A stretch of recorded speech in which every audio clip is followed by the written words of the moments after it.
Bom, então hoje eu vou estar falando sobre circuitos magnéticos, tá? Que é bem importante para entender ali alguns conceitos ali dos circuitos elétricos, como a indutância, principalmente ali, e conceitos ali para funcionamento de transformadores, de motores de indução, enfim. Vamos começar. Então, para começar aqui, tá? A produção de um campo magnético, tá? Ela acontece aqui, a lei que rege a produção de um campo magnético basicamente por uma corrente elétrica é a lei de Ampère, né? Então a gente tem aqui, tá, o exemplo aqui um enrolamento aqui, uma bobina enrolada no núcleo de um material ferromagnético, né? A gente sabe que quando tem corrente elétrica passando vai ter campo magnético, né? Isso aí é intrínseco, né? A corrente elétrica. Só que eu tenho uma bobina aqui que atravessa, tá, esse material N vezes, tá? Ela tem N espiras. Então, cada parcela do campo magnético aqui que tiver passando por cada espira elas vão estar se somando, tá? E vão estar formando um campo magnético líquido aqui. Então, por isso que a gente coloca aqui nessa expressão aqui a corrente líquida, tá?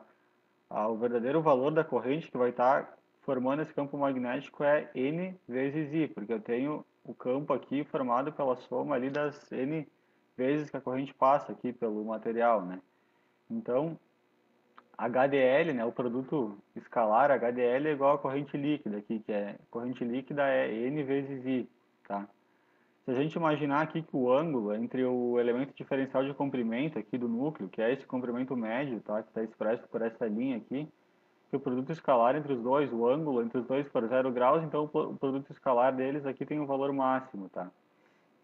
E o que é esse H aqui? Esse H, na verdade, representa a intensidade de campo magnético formada por essa corrente, tá? E é o esforço que uma corrente elétrica faz para estabelecer um campo dentro de um material, tá? Basicamente essa que é o significado desse H aqui, tá? Então, vamos estar vendo aqui agora, tá? Que a gente sai dessa expressão aqui e a gente chega então a H vezes L igual a NI, tá? Fiz a integral aqui de DL aqui nesse caminho fechado aqui, tá? Isso aqui é um caminho fechado, né? Por isso que é uma integral aqui com um círculo. E cheguei simplesmente nessa expressão. Então H vezes L, o L é o comprimento médio aqui do núcleo aqui, tá? Nessa linha aqui de tá aparecendo aqui. Igual a N vezes I, tá? Isolando o H, a gente tem NI sobre L, tá? O H é a grandeza e intensidade de campo magnético, ele é dado em ampere espira por metro, tá? Então, como eu já falei, H, tá? Antes ele é a intensidade de campo magnético que representa o esforço que uma corrente elétrica faz para estabelecer um campo no material, tá? Só que o valor desse campo ali, ele vai depender também da permeabilidade magnética do material. Então, essa expressão aqui, tá? Ela é a expressão que vai estar me dizendo aqui vai estar me relacionando o campo magnético em Tesla aqui, tá? Com intensidade de campo magnético, H que a gente viu antes ali, tá? Isso aqui, essa expressão, ela pode aqui te fazer pensar que a relação entre B e H é linear, tá? Na verdade, ela é linear até certo ponto e dependendo do material. Porque, por exemplo, o ar, a permeabilidade dele é uma constante, tá? Então, essa curva para o ar, ela seria linear. A permeabilidade do ar aqui ou do vácuo, ela é μ0, tá? 4π vezes 10 a menos 7 é uma constante. Mas para materiais ferromagnéticos a gente vai ver que não, que isso aqui é na verdade meio que uma função da corrente, tá? Se a gente saturar o material aqui, o valor da permeabilidade cai, né, do material. Então, a permeabilidade magnética ela vai estar me dizendo quão fácil, né, ou difícil é estabelecer um campo magnético no material. Então, quanto maior a permeabilidade magnética, mais fácil, né? Maior a intensidade do campo B aqui que vai ter no material, tá? Isso aqui é fácil de enxergar aqui nessa expressão aqui. E aqui a gente tem aqui que o μ0 aqui, tá? Como eu já falei, a permeabilidade do ar e μ é a permeabilidade de um material qualquer. Então a gente vai ter a permeabilidade relativa, que é a permeabilidade do material em relação à permeabilidade do ar, tá? Muitas vezes, em vez de falar o valor da permeabilidade de um material, a gente fala o μr, que, que vai estar me dizendo aqui o quantas vezes, né, essa permeabilidade vai ser maior ou menor que a do ar. Então, aqui embaixo também a gente tem a equação fundamental, né, do fluxo magnético. O fluxo é igual à integral, né, do produto escalar B dA, tá? B é o campo magnético Tesla que vai estar atravessando o material e A é a área da seção transversal, né? Onde esse fluxo vai estar confinado. Porque como a gente viu aqui, o fluxo vai estar confinado aqui dentro, tá? Esse núcleo ele é justamente usado para estar confinando, para estar abrigando essas linhas de fluxo aqui dentro, e A é a área da seção transversal, aqui que vocês estão vendo aqui. Então, se a gente considerar também, né, que o fluxo atravessa de maneira perpendicular aqui esse núcleo aqui, então o produto escalar aqui vai ser simplesmente B vezes A, tá? Vai ser cosseno de zero entre o B, o vetor B e o vetor diferencial de área aqui, e a gente vai ter simplesmente B vezes A. É uma simplificação que se faz ali nos circuitos magnéticos, tá? Logo, se eu tenho fluxo igual a B vezes área, eu isolar o B, então vai ficar fluxo sobre área. Logo, eu posso chamar B de densidade de fluxo magnético, né? Uma densidade superficial ali de fluxo, né? Então, esse nome aqui também é bastante comum, tá? O B, né? O campo magnético também é chamado de densidade de fluxo magnético. Os materiais ferromagnéticos, tá? Que são utilizados para estar fazendo o núcleo de transformadores ali, o estator e o rotor dos motores ali também, para fazer indutores também, ele tem o MIR aqui, tá? Que é a permeabilidade relativa dele ali, que geralmente é na faixa de 2 a 6 mil vezes, tá? Isso significa que a permeabilidade desse cara aqui, ela é 2 a 6 mil vezes maior que a do ar. Então, qual que é o papel do núcleo? Então, incremento e concentração de fluxo magnético, tá? Por que incremento? Porque, considerando o H constante, né? H é quem? É NI, número de espiras vezes a corrente. Se eu tiver um material com uma permeabilidade maior, aqui 2 a 6 mil vezes a do ar, aqui por exemplo, eu vou ter um campo que vai ser então 2 a 6 mil vezes maior do que se não tivesse esse cara aqui, tá? Se fosse um núcleo de ar aqui, em vez desse material aqui, eu teria um campo 2 a 6 mil vezes mais fraco do que com a adição desse núcleo aqui de material ferromagnético. Então, o incremento, né, para mim não estar utilizando uma corrente muito alta para gerar o fluxo que eu quero, eu coloco um material aqui que tem uma permeabilidade alta, tá? Em concentração, tá? Porque se eu não tivesse esse núcleo aqui, o fluxo ele teria se dispersando pelo ar, tá? Então, o núcleo também tem um papel importante aqui de concentrar todo o fluxo que é produzido aqui dentro, tá? Muito embora isso não seja 100% verdade, né? Porque um pouco de fluxo sempre se dispersa pelo ar, mas praticamente todo aqui vai estar confinado aqui dentro, tá? E, bom, agora para o conceito propriamente dito de circuito magnético, tá? Para que é usado o circuito magnético, tá? Ele é usado em projetos de máquinas elétricas e transformadores, tá?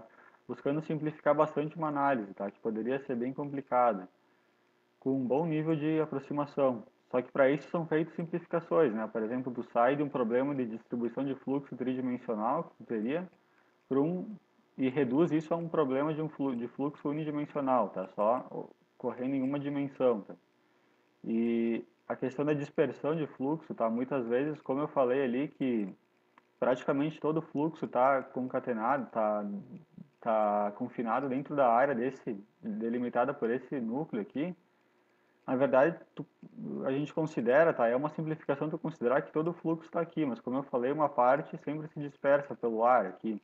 Então isso é uma simplificação, tá? Tu vai dizer que todo o fluxo que está sendo produzido por essa fonte aqui vai estar aqui dentro. Na verdade, um pouco vai se dispersar. Produto HDL nos cantos, né? A gente considerou o produto escalar com um ângulo entre os dois vetores zero. Na verdade, nos cantos do transformador isso aí não é bem verdade, tá? Eu vou ter uma certa perda ali de potencial magnético nos cantos ali, mas isso não é uma simplificação, tá? Então, a gente diz que o ângulo ali entre os vetores H e o DL é sempre zero. O produto escalar entre os dois é máximo aqui. E relutância constante, tá? A gente considera geralmente que a relutância magnética aqui desse circuito aqui, tá? A relutância magnética de quem? É desse núcleo aqui, tá? Não é resistência elétrica de bobina, é a relutância desse núcleo aqui. A gente considera que ela é uma constante, tá? Para fazer uma simplificação, muitas vezes considera, mas na verdade a gente vai ver que a relutância não é constante. Principalmente porque, aliás, isso acontece porque a permeabilidade magnética do núcleo ali, ela geralmente não é constante, tá? Principalmente se entrar na zona de saturação, mas isso a gente vai ver depois. Então isso aqui basicamente é uma analogia, tá? Entre um circuito elétrico e um circuito magnético, tá? No circuito elétrico eu tenho tensão elétrica, resistência elétrica e corrente elétrica, tá? Então é I igual a V sobre R, tá? Isso aqui já todo mundo já sabe aqui. E a analogia, tá? O que que eu vou ter num circuito magnético agora? Eu vou ter, em vez de tensão ou força eletromotriz que eu tinha aqui, eu vou ter força magnetomotriz, tá? Que a gente chama, desse F aqui, tá? Que vai ser nada mais vai ser do que N vezes I, tá? Que a gente viu lá no primeiro slide, lá onde eu tenho N vezes N espiras, né? E uma corrente elétrica passando nessas N espiras ali. Isso que é a fonte de força magnetomotriz, a fonte que vai produzir fluxo, né? Que vai impulsionar o fluxo aqui, né? Fluxo magnético agora, no circuito magnético, que está sendo representado, né, por essa relutância. Assim como um circuito elétrico, tá? Um condutor elétrico, ele também apresenta uma pequena resistência elétrica, mesmo que desprezível. O condutor de fluxo magnético, que seria o núcleo lá do transformador, lá, né, que a gente viu, ele tem uma certa relutância, que é uma medida de oposição também à passagem de fluxo. Ou seja, a gente pode perceber que com essa equação aqui, totalmente análoga a essa daqui, onde eu tenho fluxo é igual a força magnetomotriz dividido por relutância. Então, quanto maior a relutância, ou seja, no circuito elétrico também, quanto maior a resistência, menor a corrente. Aqui, quanto maior a relutância, né, do núcleo, menor o fluxo, né? Então, é bem análogo aqui ao circuito elétrico, tanto que a gente pode até estar utilizando ali as mesmas técnicas de análise de circuitos para estar utilizando aqui no circuitos magnéticos, né? E isso aqui, tá, como a gente fez essas simplificações aqui, a gente está num nível de abstração alto aqui, né?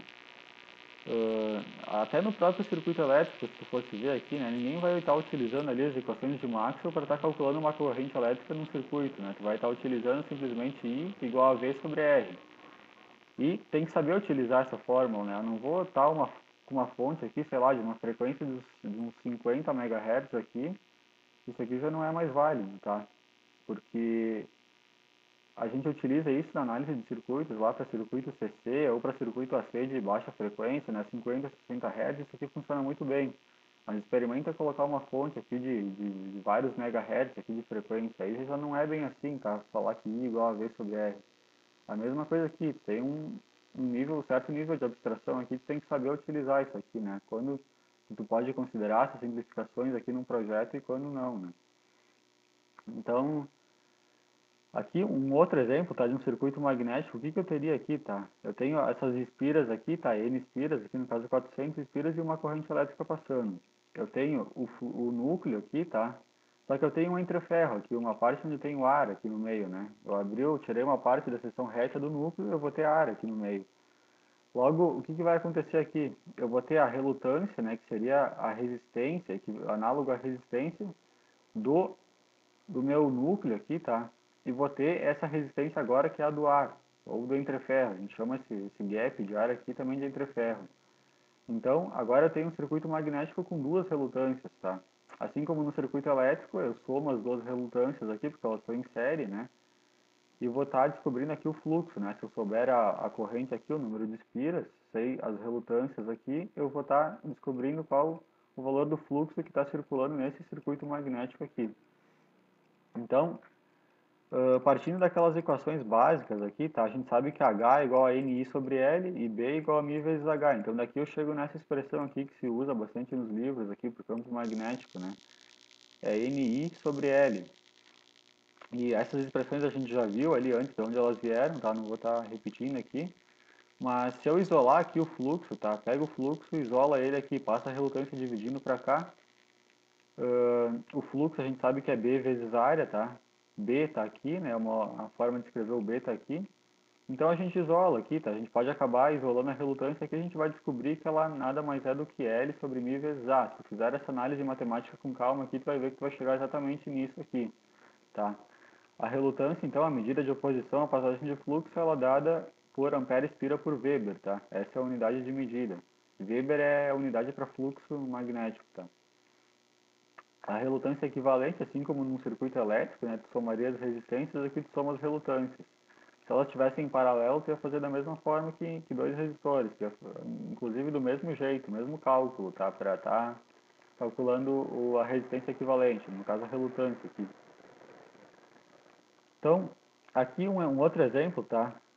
Ou de um circuito magnético um pouquinho mais complexo aqui, então, a gente tem aqui tá? Muitas vezes, vocês vão ver que em problemas ali de circuitos magnéticos, tu considera, quando a permeabilidade do núcleo ela é muito maior do que a do ar, tá? Ela é muito alta, tu pode considerar ela como sendo infinita, tá? Que é a consideração que está sendo feita aqui.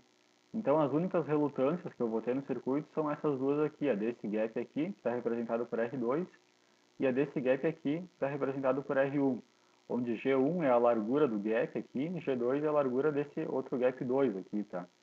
Então, tu calcula essas duas relutâncias por essas expressões aqui, tu vai ter dois enrolamentos ativos, tá, com corrente elétrica, então tu vai ter uma força magnetomotriz sendo gerada por esse enrolamento e outra força magnetomotriz por esse outro enrolamento.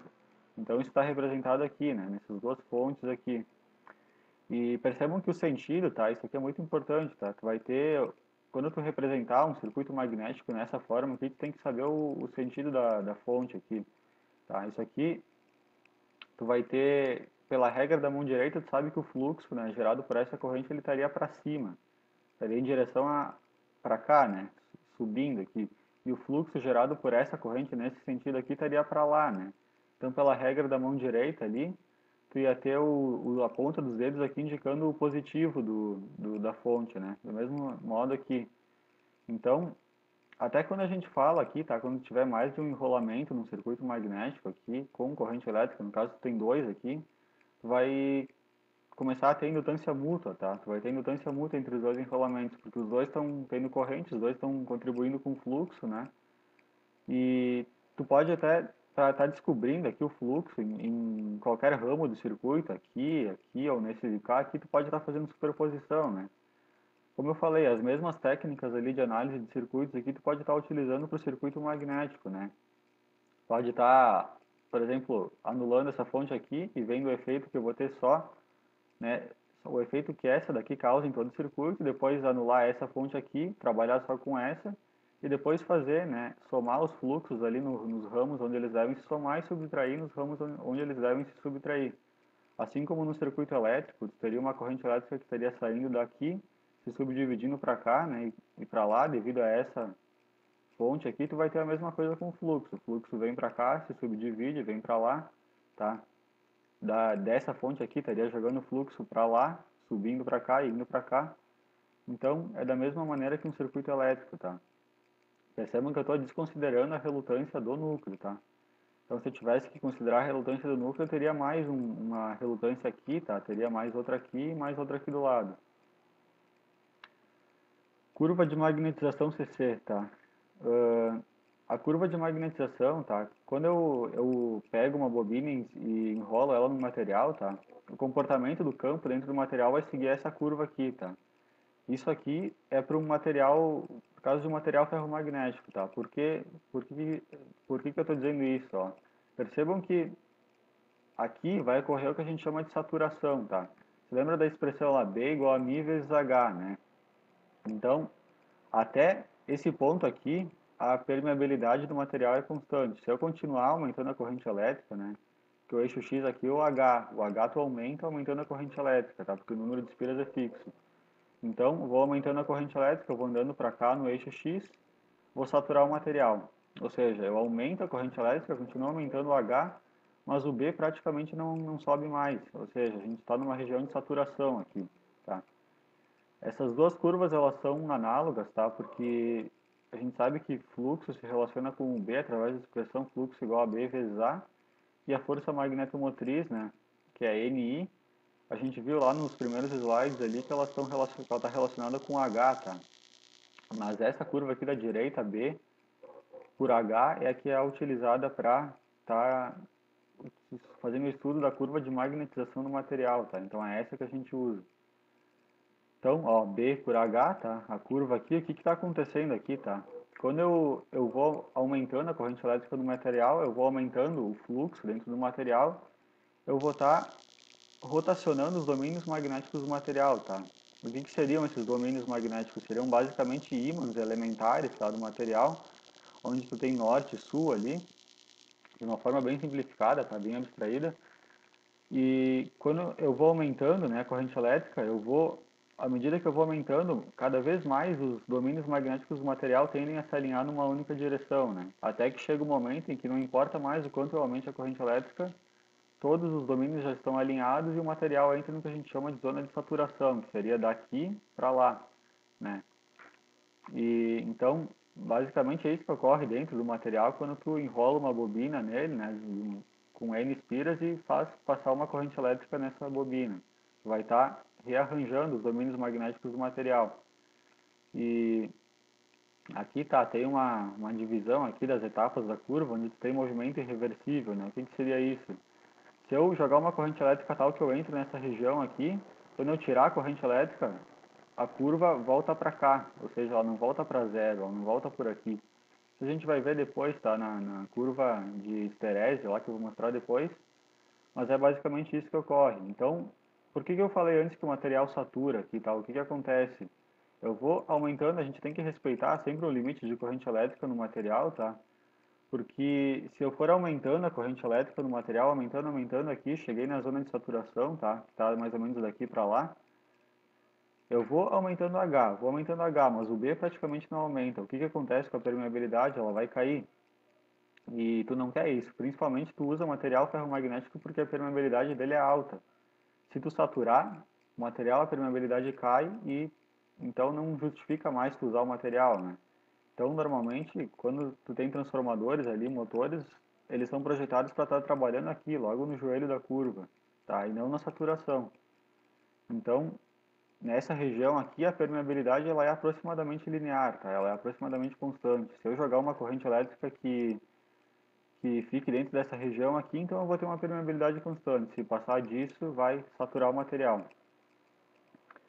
Aqui tem algumas curvas, tá? Quanto maior a inclinação dessa curva, maior a permeabilidade magnética do material. Percebam que o aço silício aqui, que é bastante utilizado ali no núcleo dos transformadores, ele tem ali uma permeabilidade alta, né? Ou seja, a curva dele é bem inclinada. E, bom, aquilo ali, tá? Era para uma corrente elétrica CC, aquilo que a gente viu antes ali, aquela curva de antes, tá? Eu ia aumentando a corrente desde o zero, né? 0 amperes até um valor alto. Aqui, quando eu tenho corrente elétrica senoidal, tá? Dada por essa função, eu vou ter então uma curva aqui que vai e volta, tá? Eu vou ter o que a gente chama de curva de esterese, tá? Esterese porque ela tem uma largura aqui, né? E o que acontece, tá? Essa aqui, supondo que inicialmente o material estava desmagnetizado, no primeiro subida aqui da corrente elétrica aqui, vai acontecer isso aqui, né? Vai subir aqui o fluxo do material, né? Aí, depois a corrente elétrica começa a cair, né, de intensidade até chegar a zero. Quando ela chegou a zero aqui, é porque chegou nesse ponto aqui, o H é igual a zero. Só que tem uma magnetização residual, é que nem eu falei, o material ele não vai perder toda a magnetização dele, né? Ele vai parar aqui num ponto aqui, que a gente chama de BR, né? Magnetização residual. Aí agora eu mudo o sentido elétrico da corrente, então eu venho daqui para cá. Aí o ciclo se repete, né? Tu vai alternando a corrente elétrica aqui, tu vai para cada ciclo, né, da corrente elétrica, ciclo completo aqui. Isso aqui é um ciclo, né? Eu vou ter um ciclo aqui da curva de esterese aqui, tá? Então, basicamente aqui, né, tu precisa de estar cedendo energia para o teu circuito lá para ele estar rotacionando esses domínios magnéticos, tá? Então, parte da corrente elétrica consumida ali no circuito no elétrico ali, ela vai estar sendo para ceder energia para os domínios magnéticos fazerem esse movimento de rotação, tá? E isso também vai causar, né, vai aquecer o núcleo, né, vai causar perdas, né, que são chamadas perdas por esterese, tá? E se tu fizer a área aqui, né, multiplicar B por H, tu vai chegar em joule por metro cúbico, que é as perdas, tá? Perda de energia por ciclo. Então, como o material não é perfeito, né, ele não volta aqui pelo mesmo caminho, ele faz essa curva fechada e isso aqui representa perdas no núcleo, né? E então é joule por metro cúbico, né, as perdas. Aqui a gente tem um exemplo, tá, de material magnético macio, que tem a curva aqui bem estreitinha aqui, e material magnético duro, que ele tem essa curva mais aberta, né, mais, onde as perdas aqui seriam muito maiores, né, porque as perdas são proporcionais à área do laço de esterese aqui. Percebo o material magnético que é usado nos transformadores, né, que é o material ferromagnético, ele é caracterizado por ser um material magnético macio, então ele é esse mais pequenininho aqui, tá? E materiais magnéticos duros, né, que seriam ímãs permanentes, eles têm esse valor mais largo, ou seja, eu preciso de um H, né, uma corrente elétrica, um NI muito maior, se eu quiser desmagnetizar esse material aqui duro do que esse aqui macio, que é bem mais tranquilo, né. Então isso aqui é bom para estar sendo utilizado em transformadores, tá. Então, por falar em transformadores aqui, tá, a gente tem um circuito magnético que seria de um transformador, tá. Futuramente eu pretendo colocar ainda videoaulas sobre o comportamento dos transformadores, mas de maneira simplificada aqui, tá? Supondo que eu tenho uma corrente elétrica no primário, que eu coloquei uma carga aqui, também eu vou ter uma corrente no secundário, então eu vou ter exatamente esse circuito aqui, tá? Percebam que o transformador ele é feito aqui de modo que essas polaridades aqui, tá, das forças magnetomotrizes aqui do primário e do secundário sejam respeitadas, tá? É justamente por isso que ele funciona, tá? Porque os fluxos aqui, né, produzidos no primário e secundário, eles estão em oposição. Então, se eu fizer essa malha aqui, exatamente como num circuito elétrico, eu vou estar obtendo isso aqui, tá? E a gente vê que a força magnetomotriz 1 é N1 e 1, e a 2 é N2 e 2, tá? Como a relutância do núcleo aqui, tá? Que é a relutância desse núcleo, ela é muito pequena, às vezes é praticamente desprezível, a gente praticamente pode ignorar esse termo aqui. Então, a gente vai ter que FMM1 é igual a FMM2. É daí que vem aquela relação entre número de espiras e corrente no transformador, né? N1 e 1 é igual a N2 e 2, porque a gente desconsidera esse carinha aqui, tá? Bom, aqui para finalizar então um exemplo, tá? Basicamente a gente vai estar calculando o fluxo aqui, né? Dentro desse núcleo aqui. Então a gente tem um núcleo ferromagnético, tá? Três dos seus lados têm larguras uniformes, que são esses três lados aqui. E ao passo que a largura do quarto lado, que é esse daqui, é menor, tá? A profundidade do núcleo, né, para dentro da página é 10 centímetros, outras dimensões são mostradas na figura. Uma bobina de 200 espiras está enrolada do lado esquerdo do núcleo, tá? Assumindo que a permeabilidade relativa é 2.500 do núcleo. Quanto fluxo será produzido, tá, nesse circuito magnético aqui, por uma corrente elétrica de 1 ampere aqui. Então observem bem como é esse circuito aqui, tá? Como a largura aqui, dessa parte aqui e dessa aqui é constante, eu vou ter uma relutância, tá? Que vale para todo esse pedaço aqui. Então eu vou estar somando esse L2 aqui, vou estar somando esse L1 aqui, tá? Para essa parte aqui de trás, e vou estar somando esse carinha aqui também. Isso tudo aqui vai ser uma relutância. Aqui, essa perna aqui, como ela tem uma largura menor, tá? Ela vai ser representada então por outra relutância aqui, tá?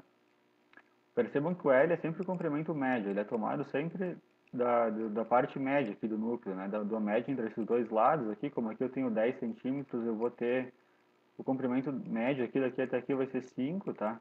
Aqui também eu tenho 15, então a metade aqui é 7,5 até a metade, então isso aqui é bem importante, tá? Para não errar ali nos cálculos. Então eu vou ter esse circuito aqui, tá?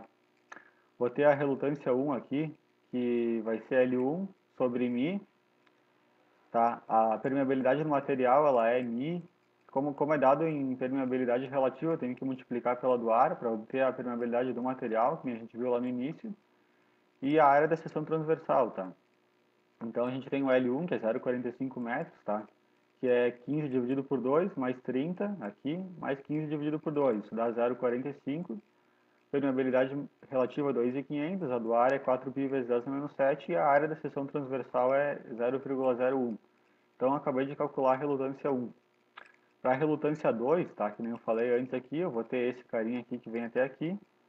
Logo, eu vou ter o L2 aqui dividido pela permeabilidade, aqui que nem antes aqui eu tinha, e a área da seção transversal, né? Que agora vai ser diferente, porque o comprimento daquele lado lá era diferente. A largura, né, aliás. Aí eu vou obter esse valor aqui de relutância, tá? Aí agora o que eu faço? Simplesmente faço a força magnetomotriz, ela é NI, como eu tenho 200 espiras vezes 1 ampere, a força magnetomotriz é 200, dividido pela soma dos dois, tá? Soma esse carinha aqui com esse daqui, eu vou obter 41.900. Essa divisão vai me dar 0,048 mV. Então é esse fluxo que vai estar passando aqui nesse circuito magnético, tá? Então acho que basicamente era isso, tá? Se restou alguma dúvida ali, alguma coisa, só que eu peço que coloque nos comentários, tá? E como eu falei, isso aqui é importante para estar entendendo ali o funcionamento de transformadores, de motores elétricos, tá? Porque são circuitos, vai ter circuitos magnéticos ali, vai ter fluxo, vai ter enrolamento, né? Então é importante para estar entendendo isso aí. Então é isso aí. Valeu.